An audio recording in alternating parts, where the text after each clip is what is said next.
Well, I'm Chris, and this is my finally finishing a freaking Savage restoration video. So I thought this was a GT5 when I got it because of the orange. He blew the engine up, so I never got the engine on it. So that's what it had. So this video is just talking about my experience restoring one of these. You'll see the other one, the 5.9. And let's just talk about it because I made a lot of mistakes and I learned a lot. These are a lot more difficult than Traxxas. I have to bring up Traxxas because I'm either messing with all Traxxas Nitros and HPI Savages. First of all, what screwed me up the most were screws. Bitched about a lot of part numbers disappearing. Well, what it is they changed the Phillips screw part numbers to Allen head, and I guess they just don't make the Phillips screws anymore. So that's what was throwing me off like crazy on this thing. And I made 2 videos trying to restore this, and I couldn't finish either video because of screws. I was missing those little washers. I have to put everything back on there 100%. And there's also a difference with these links on the front and back. They use completely different screws, so that was throwing me off dirty. So this was what was taking the restoration so long, was finding a new set. I paid like $80 for these, or close to that. And I also bought that body for it, or GT5, brand new. So I have to build me a GT5 now, which I'm cool with. I don't have one. I thought I did because of the orange stuff in here. So this thing has been completely restored, completely gone through. Everything on this is gonna work perfect. I apologize for the freaking engine. That's just what I have on it. And this aftermarket pipe, I already got the engine started. It's like a brand new engine. And I also bought new servos. I'm not gonna run Traxxas servos on these. I don't know why I put that on there, but I bought new HPI servos, the factory ones that go on this. What threw me off with the freaking wheels was I bought those little orange hubs. We'll look at them here in a second. They don't fit the little axle pieces if you have these, and they're super expensive. And I don't even know where these wheels came from. I have 3 of them and an ugly one.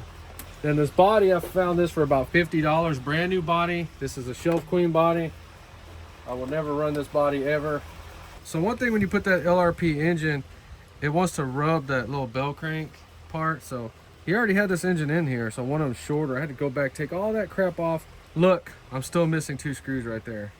And I'm having trouble finding them because of the Phillips no longer makes that part number, but I believe they're like M3x10 machine screws.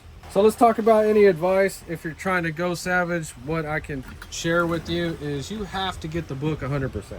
You can print these little papers out, and that's what I was going off of, but they're super tiny. And this book came with one of these Savages I bought. I honestly never looked through it. I thought it was just a bunch of crap.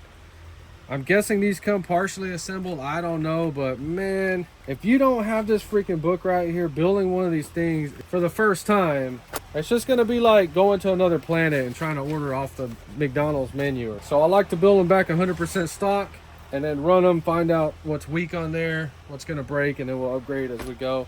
All these Savages that I'm building, I'm trying to get one of each of all the versions for my collection, not to sell these. And so this is the GT3 that would have normally came with that gray-headed F4.6. Let's see if I have one. I might have one. 5.9. Here's another 5.9. I guess we could put a 5.9 on here if we wanted to, right? Somebody told me this was a crappy engine, then somebody told me it was a good engine. I don't know. Somebody please help me. I don't even know what's going on anymore. So now I'm finding out that people part these RC cars out, and they'll sell the complete screw kits pretty cheap, $10, $15. And of course, those complete stainless kits for $30. I don't ever see myself buying one of those. I spent a lot of money trying to get this thing back to normal, and that's all the stuff that I bought that I kind of didn't need. The biggest expense gone wrong were the wheels and these hubs. That's like over $100 there probably. But I do want one of those too, because I already have the body for it, so we have to build one or find a parts one. So if I could go back in time, a lot of this stuff I did not need. I just bought it just to have it. I like to have extra screws and parts. Some of this stuff came in lots that I bought, but I don't regret anything because we're gonna use everything. Okay, no, so that Savage came in a lot. I bought 2 of them, all his parts, all his fuel, everything for, I think, it seemed like it was $400. But the other thing I got in that deal was this. I haven't run this one yet. I've been getting the parts for it. Just like everything else, it takes a long time to find this stuff. The body, I bought it brand new.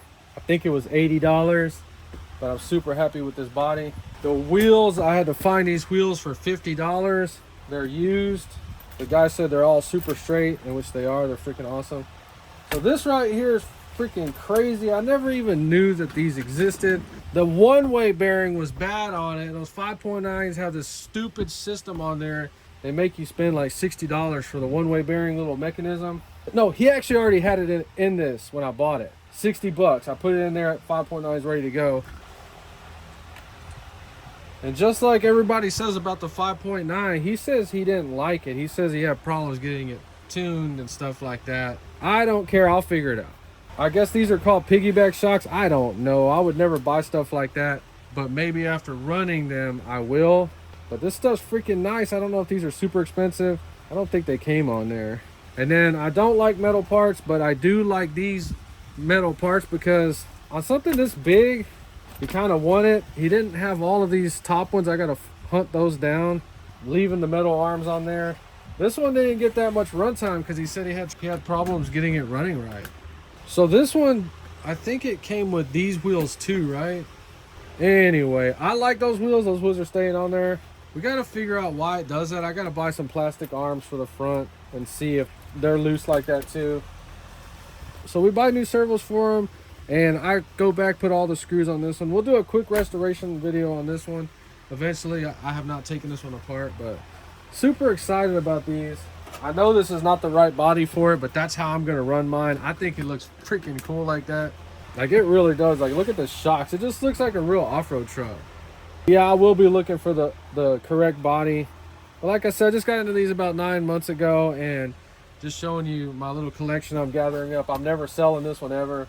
I don't collect these to go around saying I have a whole bunch of them. I collect them so I can work on this one and learn everything about the XL 5.9 so that I can help people fix them. I don't have these to try to get in a pissing contest with somebody.